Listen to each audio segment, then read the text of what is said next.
Doen jy wat jy leer? Hoewel die wêreld vinnig verander, beteken dit nie ons groei hoef agter te bly nie.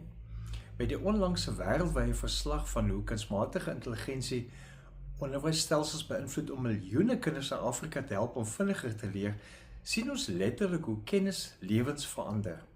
Maar te midde van hierdie tegnologiese vooruitgang herinner Paulus ons aan 'n bron van wysheid wat eintlik nooit verouder nie. Paulus skryf in 2 Timoteus 3 vers 16 en 17.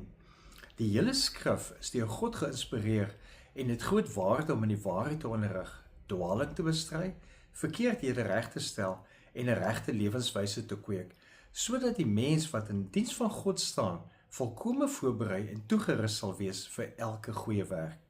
Dit mag vir ons na teologie klink, maar dit is eintlik transformasie wat hier ter sprake is. Paulus skryf aan die jong leier Timoteus, wie se wêreld in sy tyd ook maar baie chaoties was. En sy boodskap aan Timoteus is eenvoudig: leer is nie genoeg nie. Groei gebeur eers wanneer jy doen wat jy leer. Ook moderne sielkunde bevestig hierdie waarheid. 'n Nasionale studie oor 'n groeiingesteldheid, oftewel mindset, toon dat wanneer mense glo hulle kan ontwikkel, dan vaar hulle werklik beter. Dis veral wanneer hulle kennis aktief begin toepas.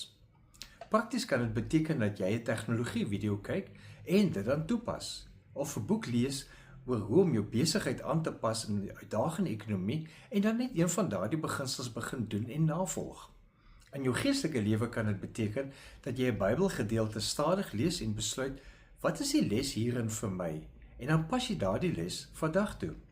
Die opwindende is dat die Bybel, oftewel God se woord, ons nie net vorm vir geestelike groei nie, maar vorm vir elke goeie daad, waar jy ook al is, wat jy juis kan doen. In jou huis, tussen vriende, in jou land. So die punt is, leer en doen dan. Want wanneer jy doen wat jy leer, dan begin jy floreer. Leef geïnspireerd.